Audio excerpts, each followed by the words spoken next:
नमो सिद्धाणं नमो आयरीयाणं नमो वज्रायाणं नमो लोय सव्यसाहूनं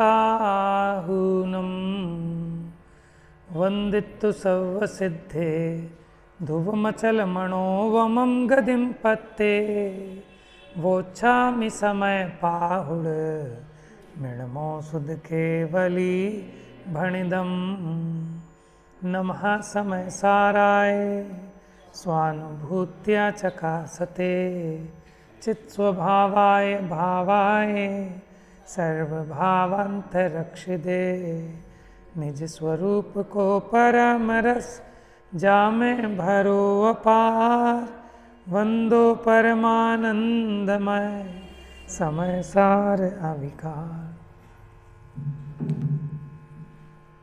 अभी कलश टीका से ही ले रहा हूँ, तो आप लोग सुनिएगा ध्यान से बस।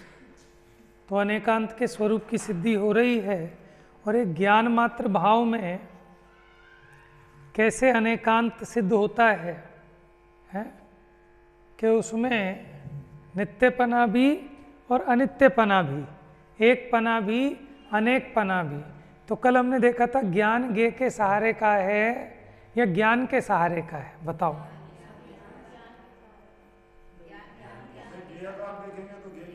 हाँ, मैं ही तो कह रहा हूँ, आप डरते क्यों? अपेक्षा को सही समझो। वहाँ लिखा ज्ञान ज्ञ के सहारे का है, किस अपेक्षा? पर्याय अपेक्षा। और ज्ञान ज्ञान के सहारे का है, ये वस्तु रूप माने द्रव्य रूप की अपेक्षा। ठीक है ना? माने ज्ञान, देखो आप शब्द भले ऐसा बोलो लेकिन आपको अपेक्षा क्लियर नहीं है। पंडित जी ने कहा कहने से तो कुछ होता नहीं, फल लगता है सो अपने परिणाम का लगता है, ठीक है, अपने अभिप्राय का लगता है।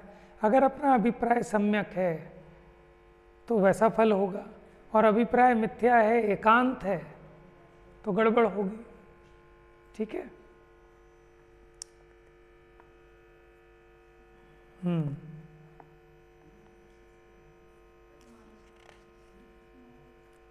हाँ, जहाँ क्या हुआ, कुछ कह रहे हो? आने दो, तो ध्यान मत दो आप, उसे गौण करना, ये मुख्य गौण की कला है। ठीक है, थोड़ी देर रहता है, लेकिन जब आपका मन यहाँ लगा होगा वो सुनेगी नहीं आवाज़। देखो, तो फिर अब जो एकांत ज्ञान को ज्ञ के सहारे का मान बैठा है, पर्याय अपेक्षा तो हम भी मान रहे हैं, लेकिन जो एकांत माने जिसके ज्ञान में अपेक्षा क्लियर नहीं है और एकांत ऐसा मानता है कि ज्ञान ज्ञ के सहारे का ही है, ज्ञ से ही उत्पन्न होता है, तो ऐसे एकांती मिथ्या दृष्टि जीव को समझाते हैं। क्या समझाते हैं? देखो, कोई मिथ्या दृष्टि जीव ज्ञान को पर्याय रूप मानता है, वस्तु रूप नहीं मानता, माने एकांत करता है। ये तो हम कह रहे हैं कि पर्याय रूप मानता है, उसको नहीं पता पर्याय क्या। वो तो एकांत कैसा मानता है कि जैसा पर्याय अपेक्षा है, वो सर्वथा ऐसा मानता है। और ऐसा मानता हुआ ज्ञान को ज्ञ के सहारे का मानता है, माने ज्ञान ज्ञ से ही उत्पन्न होता है, ज्ञ के आधार से ही होता है। उसके प्रति समाधान इस प्रकार कि इस प्रकार तो एकांत रूप से ज्ञान सदता नहीं, ऐसे एकांत रूप से ज्ञान की सिद्धि नहीं हो सकती। क्यों? इसलिए ज्ञान अपने सहारे का है, ऐसा कहते हैं। किसको? कि जो एकांत ये मान बैठा कि ज्ञान ज्ञ के सहारे का है, उसको ये समझाते हैं कि ज्ञान ज्ञान के सहारे का है। एकांतवादी मिथ्या दृष्टि जैसा मानता है कि ज्ञान पर ज्ञ के सहारे का है, सो ऐसा मानने पर शुद्ध जीव की सत्ता नष्ट होती है। माने फिर जीव का अपना स्वरूप कुछ नहीं रहा, कि उसको जो ज्ञान हो रहा है वो पर से हो रहा है, तो जब पर से होना है तो इसको भी हो जाए, है ना?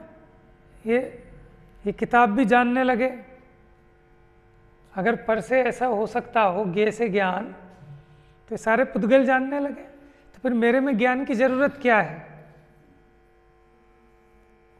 तो जो ज्ञान को पर ज्ञ के सारे का ही मानता है, तो फिर उसने अपने शुद्ध जीव की सत्ता को नहीं माना। माने अस्तित्वपना, वस्तु रूपता को नहीं पाता। एकांतवादी के कथनानुसार वस्तु का अभाव सिद्ध होता है, वस्तुपना नहीं सिद्ध होता, कि मिथ्या दृष्टि जीव ऐसा मानता है। कैसा है ज्ञान? ज्ञेय वस्तु के द्वारा पी लिया गया है। क्या कैसा मानता है? कि अज्ञानी का, एकांती का ज्ञान ज्ञेयों ने पी लिया। माने उसको क्या लगता है कि ज्ञान की उत्पत्ति ज्ञेयों से ही होती है। माने वो ज्ञान ज्ञेयों में ही भरा हुआ है कि वहीं से आएगा। ठीक है, जैसे स्वाद किस में भरा है, हम सबसे पूछें एक एक करके, आप बताओ अपनी फेवरेट डिश का नाम जो आपको सबसे स्वादिष्ट लगती हो। कोई भी एक बतानी है जल्दी जल्दी। हाँ शर्माओ मत, रसगुल्ला है, हम तो रसगुल्ला ही कह देते हैं। आप बताओ भाई साहब, बताओ जल्दी बताओ, कोई भी बढ़िया जिसमें से स्वाद आता हो। नहीं नहीं, वो बात बाद में करेंगे, अभी मेरा कहने का प्रयोजन ये नहीं है। लेकिन आता है ना, जैसे मानो किसी को कचौड़ी में से आ रहा है, किसी को नमकीन में से, किसी को किसी में से, किसी को किसी में से। ठीक है, तो जो स्वाद है वो उस पुद्गल में से आ रहा है कि अपने में से आ रहा है ना? लेकिन लगता क्या है? लगता है कि नहीं लगता? नहीं लगता हो है तो फिर बदल बदल के सब्जियां ना बनाएं, बदल बदल के आज नमकीन, कचौड़ी, मीठे में कुछ अलग, ये ना करें, क्योंकि हमें लगता है। क्या बात कर रहे हो भाई साहब? गुलाब जामुन का स्वाद तो गुलाब जामुन में से ही आएगा, बर्फ़ी में से थोड़ी ना आएगा। समझ में आया? कचौड़ी का स्वाद तो कचौड़ी में से ही आएगा, रसगुल्ले में से तो नहीं आएगा। कि कचौड़ी का स्वाद जिस प्रकार रसगुल्ले में से नहीं आता, उसी प्रकार कचौड़ी में से भी नहीं आता। क्यों? क्यों नहीं आता? देखो अब समझना, जो खट्टापना है, नमकीनपना है, मीठापना है, ठीक है, ये तो पुद्गल का गुण है, ये तो पुद्गल में है।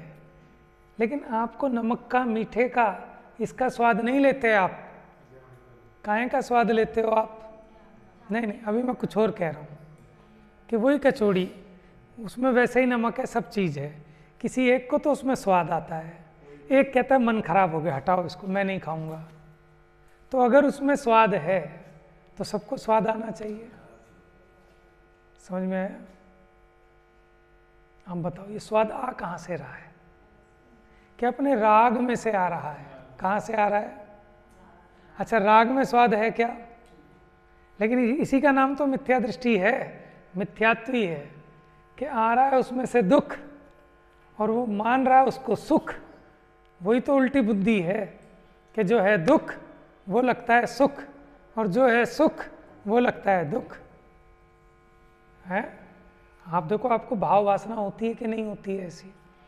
तो अपने को तो माने खाते हुए एक बार क्लिक तो करे कम से कम कि देख कैसा मूर्ख हूँ, है? फिर ये मान के बैठा हूँ कि दाल में से स्वाद आएगा, तभी तो कह रहा है आज फिर दाल बना ली। आज मैंने कहा था सब्जी बनाना, फिर दाल बना ली। कि स्वाद कहाँ से आता है? और देखो और गहराई में चलो कि उस राग में से तो आता है, लेकिन वो स्वाद भी तब आता है जब आपको थोड़ी साता हो, सुकून हो, शांति हो, थोड़ी सी निराकुलता हो। ठीक है ना?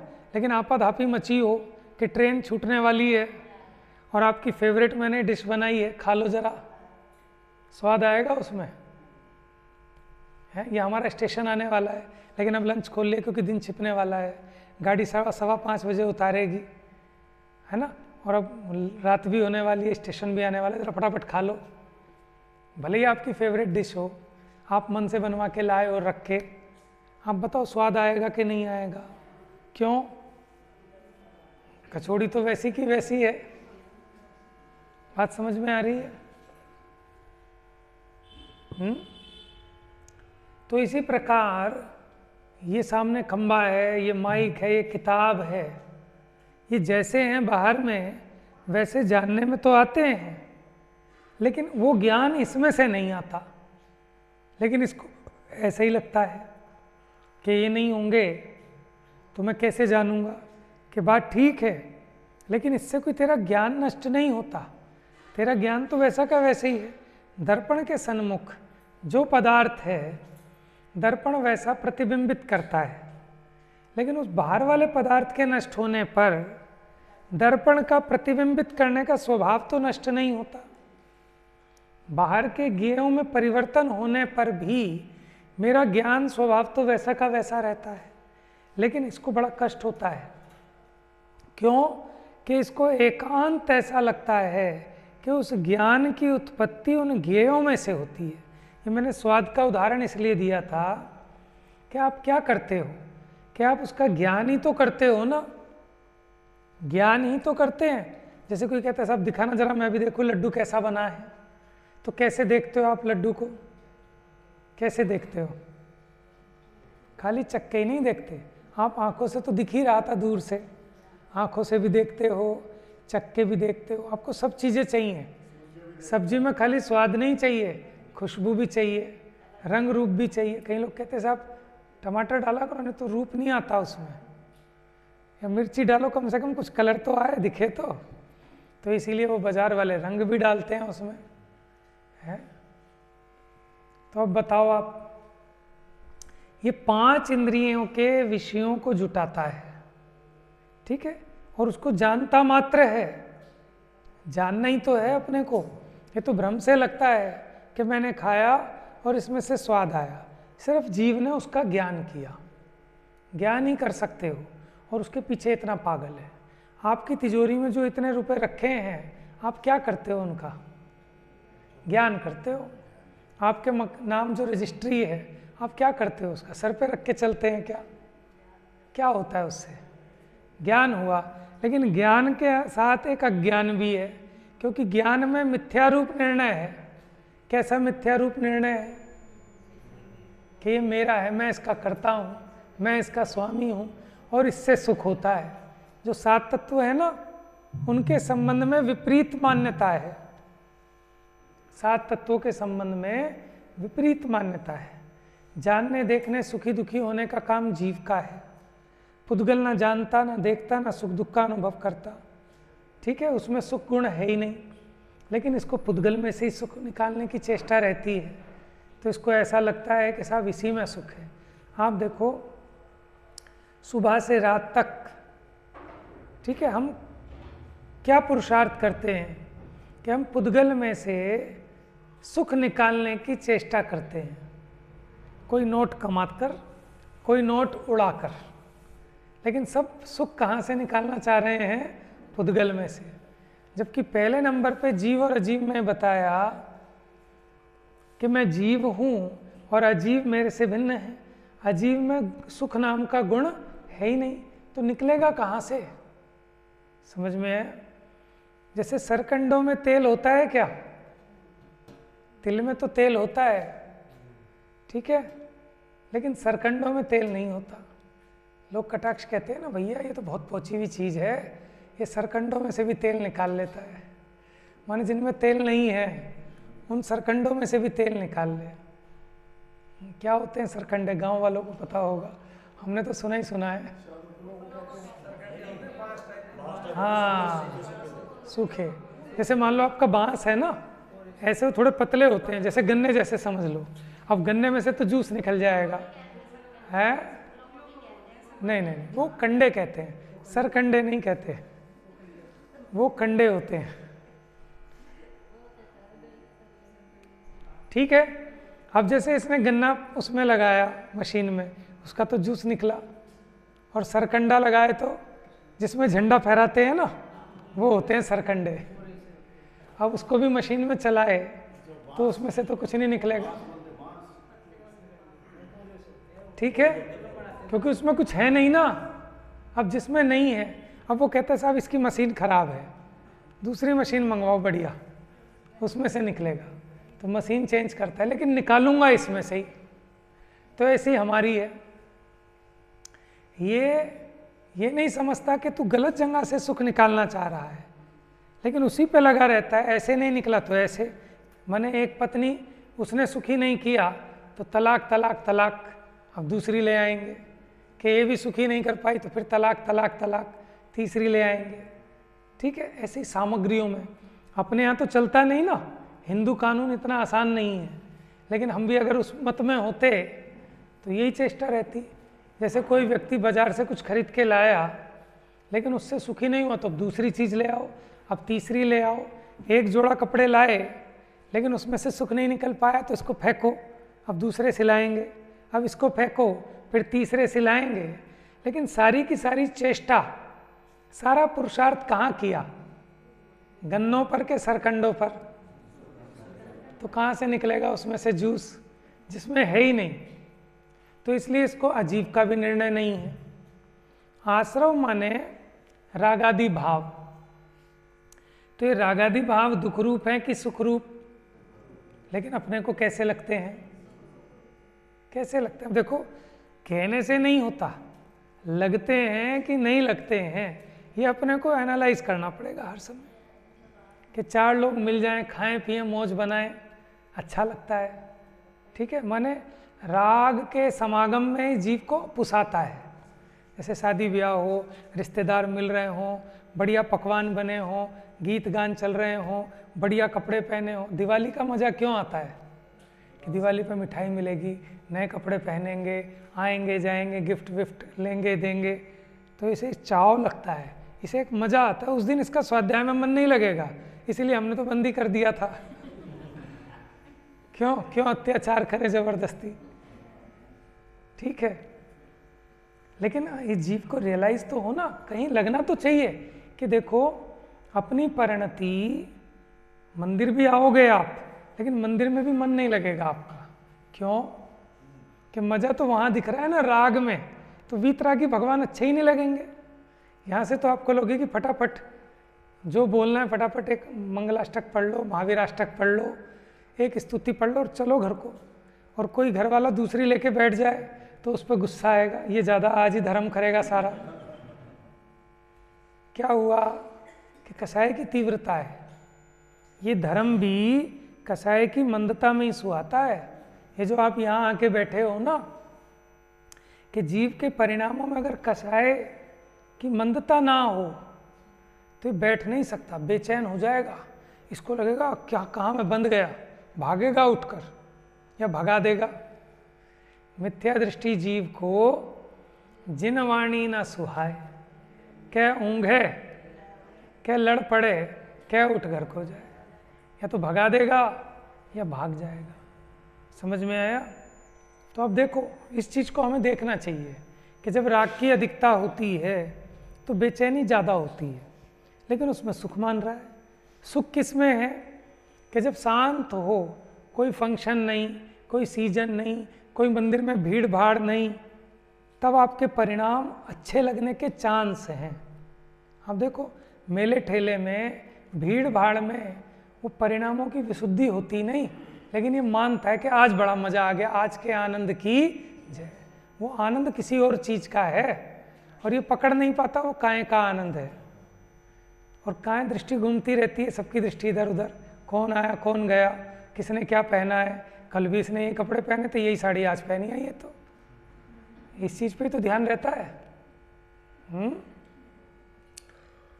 तो अब बताओ, आनंद किस चीज़ का ले रहा है? राग का भोग करके उसमें सुख की कल्पना कर रहा है, जबकि सुखी नहीं होता, थकता है। देखो सिंपल सी बात है, थकान में सुख नहीं है, थकान में दुख है। और जब ये जीव न थके, इसका मतलब ये सुखी है। देखो, पसीना बहना ये सुख की निशानी है कि दुख की? भगवान के पसीना नहीं आता। 18 दोषों में एक दोष है पसीना आना। समझ में? दुख का लक्षण है। क्या कह रहे थे? पसीने की बात क्यों आई थी? माने हाँ, मिथ्या दृष्टि क्या कर रहा है कि जहाँ दुख है वहाँ सुख की कल्पना कर रहा है। माने बेचैनी हुई ना परिणामों में, लेकिन उसको आनंद मान रहा है। आपका उपयोग इधर उधर कितना भ्रष्ट होता है। मंदिर में सबसे ज़्यादा आनंद कब होता है कि जब कोई ना हो, तब आपके चांस हैं, तब होगी असली भक्ति। समझ में आया? उपयोग भी नहीं भटकेगा। और जब जितनी ज़्यादा भीड़ हो और ये आनंद मानता है, काहे का आनंद मान रहा है। और आप ईमानदारी से सोचना, आपका उपयोग तब ज़्यादा लगता है कि कम लोग हो, तब ज़्यादा लगता है। आप ये बताओ। देखो मैंने तो नोटिस किया, सभा में जब कम लोग होते हैं तो बड़ा उपयोग लगता है और बड़ी गहरी चर्चा होती है। क्यों? और जब ज़्यादा, माने अगर हॉल इतना भरा हो ना, तो हम गहरी चर्चा नहीं कर सकते, सूक्ष्म चर्चा नहीं कर सकते, उपयोग की उतनी एकाग्रता नहीं होती। तो हमें खुद एनालाइज करना चाहिए कि आश्रव माने ये रागादि भाव, अब ये हैं तो दुख रूप, भगवान तो इनको दुख रूप बता रहे हैं, सारे ज्ञानी इनको दुख रूप मान रहे हैं, लेकिन मुझे ये सुख रूप लग रहा है। तो कहाँ गड़बड़ है कि मैं गलत मान रहा हूँ कि जिनवाणी गलत बता रही है, कि ये पंडित ही उल्टे हैं। ये विचार करने की बात है ना, लेकिन ये जीव को विचार ही नहीं आता, ये निर्णय भी नहीं करना चाहता। अब जब जीव को विचार आएगा तो गारंटी से इसको समझ में आएगा कि एक राग रंग का परिणाम और एक राग रंग से रहित परिणाम, चैन कौन से परिणाम में आता है, तो उसका भेद ज्ञान होगा। तब कहा जाएगा जब इसको आश्रव बंद बुरे लगे, उसका नाम है आश्रव बंद तत्व की श्रद्धा। संवर निर्जरा ये भले लगे, आत्म हित हेतु विराग ज्ञान ते लखे आपको कष्ट दा। ठीक है, आप शादी में गए बाबू बन के एकदम, और वहाँ कोई मिल जाए गलती से और बैठ के तत्व चर्चा करने लगे, तो आपको कैसा लगेगा? अच्छा लगेगा कि बुरा लगेगा? माने तब हम अपने परिणामों को तोल सकते हैं। वो तो हम भले ही नहीं कहेंगे कि बुरा लग रहा है, लेकिन अंदर अंदर में वो जो राग है वो एक आपको खींचता है कि कहाँ फंस गया, चल निकल यहाँ से। वो पंडित पूजा कराता है ना, तो वहाँ भी कहते हैं भैया जल्दी कराओ पंडित जी, कितना खींचोगे। और पूजा चल रही होती है लेकिन किसी का ध्यान नहीं है। क्यों? क्योंकि वह तब कषाय की बहुत तीव्रता है जीवों की, क्योंकि राग की अधिकता है। तो राग की मंदता माने दुख की मंदता, राग की तीव्रता वो दुख की तीव्रता, राग का अभाव वो दुख का अभाव, और राग का सद्भाव वो दुख का सद्भाव। लेकिन ये जीव को लगता नहीं है। शास्त्र में पढ़ के तो कहता है कि आश्रव बंद बुरे हैं, संवर निर्जरा भले हैं, लेकिन अपने को लगते हैं कि नहीं लगते हैं। तो यहाँ कहते हैं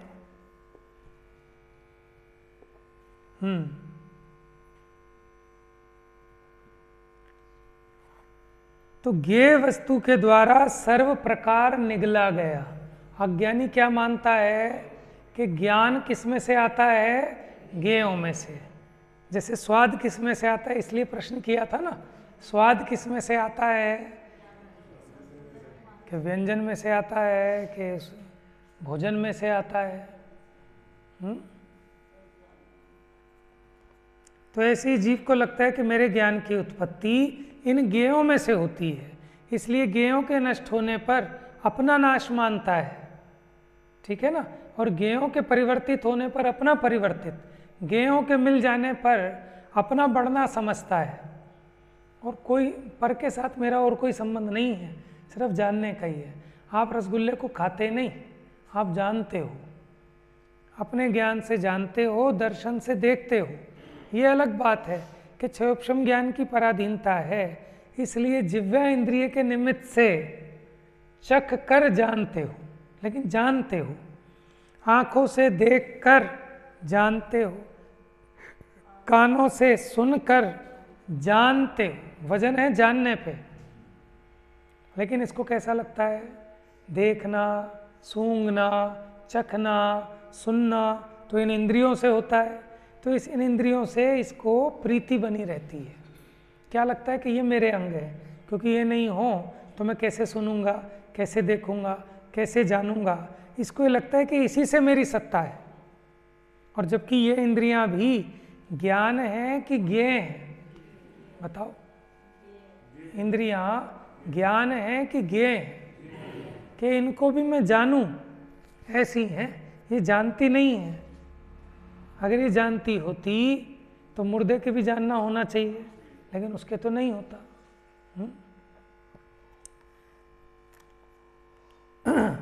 तो अज्ञानी को ऐसा लगता है कि ज्ञेय वस्तु के द्वारा ये मेरा ज्ञान निगला गया। जैसे अज्ञानी को लगता है कि सुख किसमें है कि इन पर पदार्थों में। आपके घर में सोफ़ा ना हो, कोई शोकेस ना हो, शो पीस ना हो, तो कहते भैया हम पे तो कुछ नहीं है। और अगर ये आ जाए तो अपने को सुखी सा मानने लगता है। तो अब बताओ, वो शो पीस जो आपने अपने घर में लाके सजाया 1 लाख रुपए का, क्या उसमें से सुख आ रहा है? कहाँ से आ रहा है सुख? बहुत सुख मानता है ये। कहाँ से आ रहा है? मान्यता में से। तो सुख है क्या वो? क्योंकि उससे तो बेचैनी हुई है, तो बेचैनी का नाम सुख नहीं हो सकता, लेकिन ये उसको सुख मानता है। अच्छा बताओ, परिग्रह जितना बढ़ता है, आकुलता बढ़ती है कि घटती है? ये सब लोग जानते हैं, अपने अपने कलेजे पे हाथ रख के देखें। जैसे एक बच्चे से 2 बच्चे हो गए तो परिग्रह बढ़ गया ना, तो मज़ा आया ना, लेकिन मानता तो मज़ा है ना? आप देख लो, अगर आपके पास 2 वस्त्र हैं, माने 2 जोड़ी हैं, तो आकुलता थोड़ी है। आप पे 10 जोड़ी हैं तो आकुलता ज़्यादा है। आपको शादी में जाना है, आपके पास है 1 ही सूट, तो कोई आकुलता ही नहीं है, भैया वही निकालेंगे और पहनेंगे और जाएंगे। अब आपके पास है 20 सूट, 1 हफ्ते पहले से रोज़ पहन के देखते रहोगे कि कौन सा पहनूं कौन सा नहीं पहनूं। फिर पूछेंगे भैया तू तो गया था ना उसकी शादी में, तुझे याद है यार उसकी शादी में कौन सा सूट पहना था मैंने? कि फ़ोटो हो तो भेज, क्योंकि ऐसा ना हो कि जो पहन के गया था पहले उनके रिश्तेदार के यहाँ वही पहन जाऊं, तो फिर मेरे दूसरे सूट लेने का फ़ायदा क्या? लेकिन क्या मानता है इसमें? आनंद मानता है। और है क्या? दुख है। लगता है इसको दुख, लेकिन जिस दिन दुख लगने लगे तो समझना अब गाड़ी थोड़ी पटरी पे आई है। समझ में आया?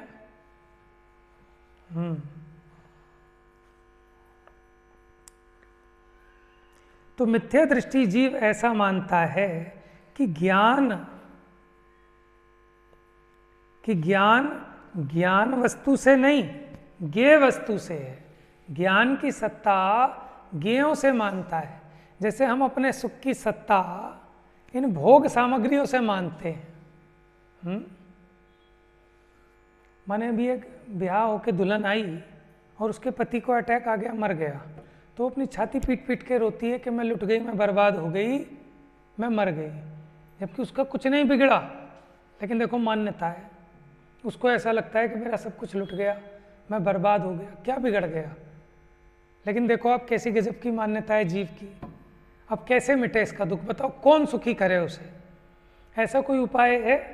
वो है ना, पूछ उठा अपनी माता से एक बालक 6 साल का कि माँ आज पड़ोस में सुबह जैसे गाने की आवाज़ आ रही थी, अब ये रोने की आवाज़ें क्यों आ रही है?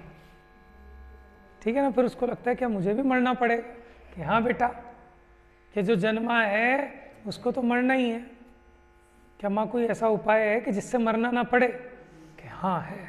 उसके जानकार कौन है? वीरसेन आचार्य हैं। वीरसेन, जिनसेन तो वो खुद ही बने थे, उनके गुरु वीरसेन आचार्य। तो फिर वो उनके पास गए तो उन्होंने जन्म मरण से रहित तत्व समझा दिया कि जो मरने वाला है, जीने वाला है, तू है ही नहीं। जब इसको समझ में आ गया तो मरण किसका होता है ना? वो हमको कछु भय नारे जान लियो कि क्या जान लिया संसार? कि ये जान लिया, एक तो जा करी जैसे जाए ही समय में, जो हो तब जा द्वार। फिर दूसरा है जो होना है वो तो होना ही है। उसके अलावा और सुनो कि जो मरता है वो मैं नहीं हूँ, और जो मैं हूँ वो मर नहीं सकता। मैं तो मैं ही रहूँगा ना, भले मैं इस शरीर को छोड़ के कहीं दूसरी जगह शिफ्ट हो जाऊँ, तो मैं मर गया क्या? जैसे मकान शिफ्ट करते हैं कि इस मकान को छोड़कर दूसरे मकान में चले गए, तो कोई दुखी होता है क्या? देखो, जिसने कुछ थोड़े बहुत अच्छे काम किए हैं वो तो दुखी नहीं होगा। उसको पता है कि 50 गज का मकान छोड़ूंगा तो 100 गज का मिलेगा, तो खुशी खुशी जाते हैं बड़े राजी होके। और रोते कौन हैं कि जिनको पता है 50 गज का बेच के अब 25 गज में जाऊंगा या अपना मकान छोड़ के किराए पे जाऊंगा, वो दुखी होता है। जो रो रहा है ना मरते समय, इसका मतलब उसने कोई अच्छा काम नहीं किया ज़िंदगी में। अगर अच्छा काम किया होता तो फिर दुखी होने की ज़रूरत क्या है? कि भाई से भी फटा हुआ कपड़ा उतार रहे हैं तो बढ़िया पहनाएंगे, तो वो आनंदित होगा, हाँ हाँ बढ़िया। और जिसको ये लगता है कि ये भी छूट गया तो पता नहीं क्या मिलेगा कि नहीं मिलेगा, वो रोता है। तो अब बताओ, जीव को जब ऐसी मान्यता हो जाए, जब ये श्रद्धान हो जाए कि मेरा तो मरण ही नहीं हो सकता, मैं मेरे को छोड़ के आज तक कभी गया नहीं, कभी जाऊंगा नहीं, ठीक है, बीवी छूटे, बच्चे छूटे, मकान छूटे, दुकान छूटे, रुपया पैसा छूटे, देह छूटे, सब कुछ छूटे, लेकिन मैं मेरे से कैसे छूटूंगा? तो फिर काहे का डर है? और ये डर भी राग की तीव्रता से होता है। राग मंद हो जाए, राग टूट जाए।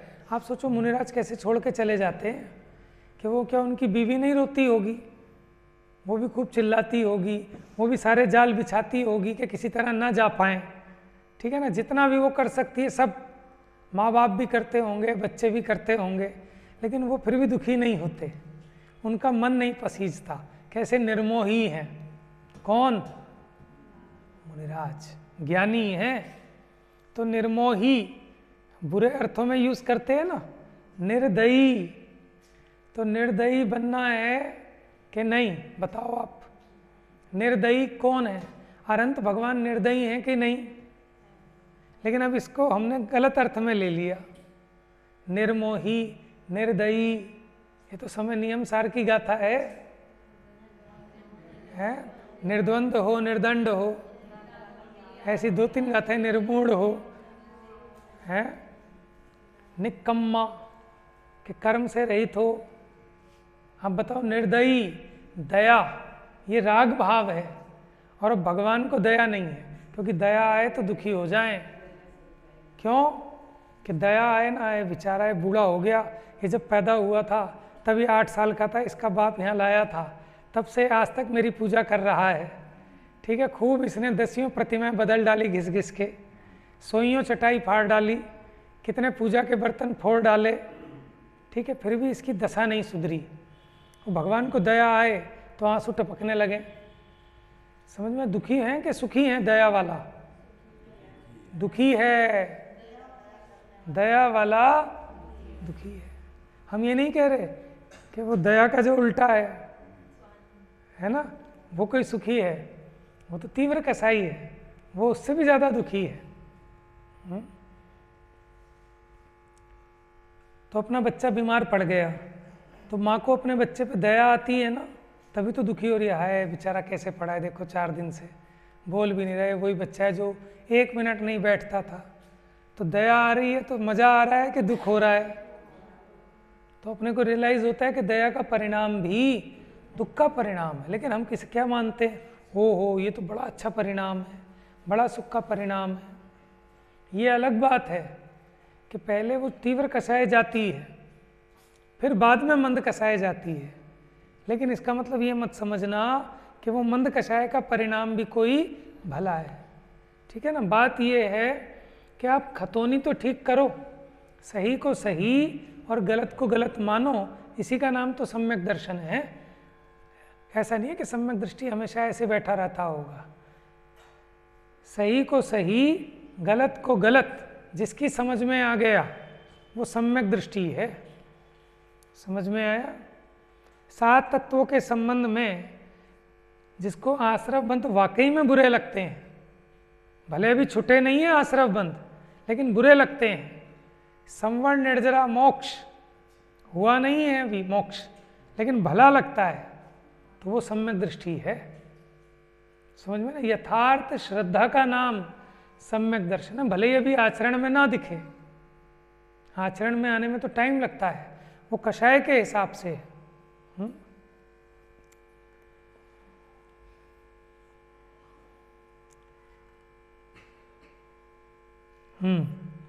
भावार्थ इस प्रकार है कि मिथ्या दृष्टि जीव ऐसा मानता है कि ज्ञान वस्तु नहीं है, ज्ञान ज्ञेय से है, सो भी उसी क्षण उपजता है, उसी क्षण विनष्टा है।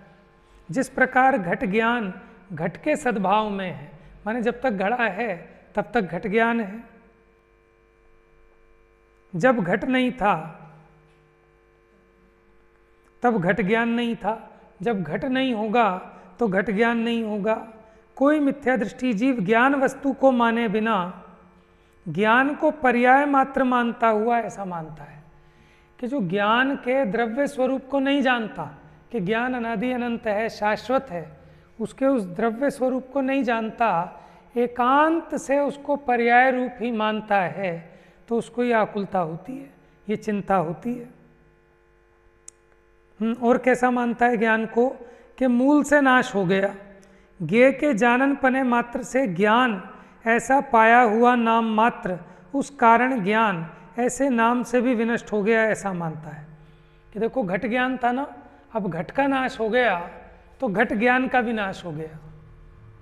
मिथ्या दृष्टि एकांतवादी और ज्ञान को कैसा मानता है, मूल से लेकर ज्ञेय वस्तु रूप निमित्त में एकांत से विश्रांत हो गया, ज्ञेय से उत्पन्न हुआ, ज्ञेय से नष्ट हो गया।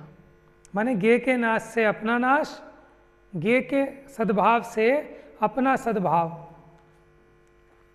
इससे प्रतीति ऐसी उत्पन्न होती है, देखो जिस प्रकार भीत में चित्राम, जब भीत नहीं थी तब नहीं था, भीत माने होती है दीवार, दीवार में चित्र बनाया,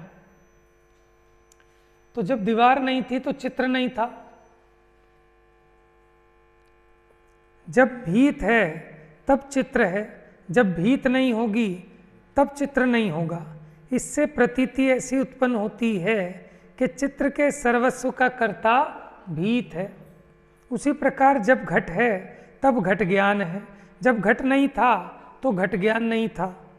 माने जब हम समय सार पढ़ते हैं तो ही तो इसका ज्ञान होता है, जब नहीं पढ़ते हैं तो नहीं होता है।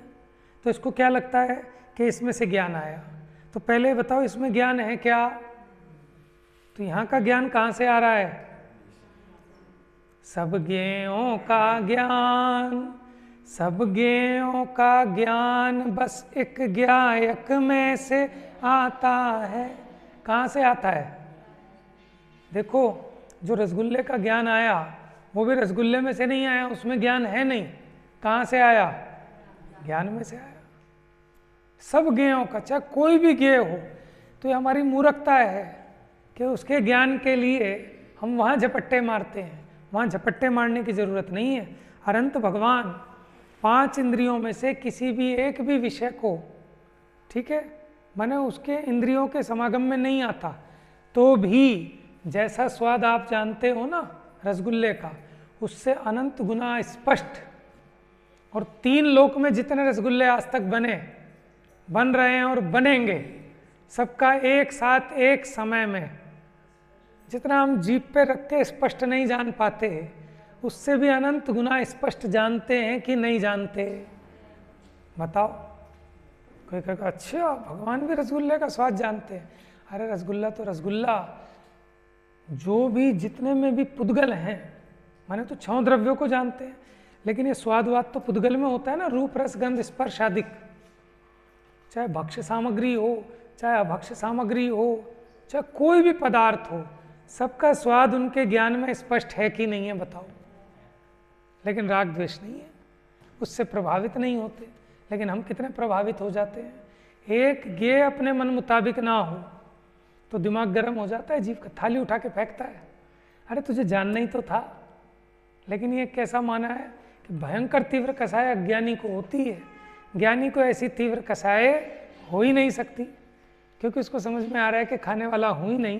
ये खाने का भाव आना, ये भी वहाँ शर्म की बात है। तो इतने में ही शर्म आ रही है, और उसमें उसे कहाँ गुंजाइश है कि उसमें भी बीन मेक करे कि ये खाऊंगा और ये नहीं खाऊंगा, है ना। शेष चर्चा कल। जा वाणी के ज्ञान से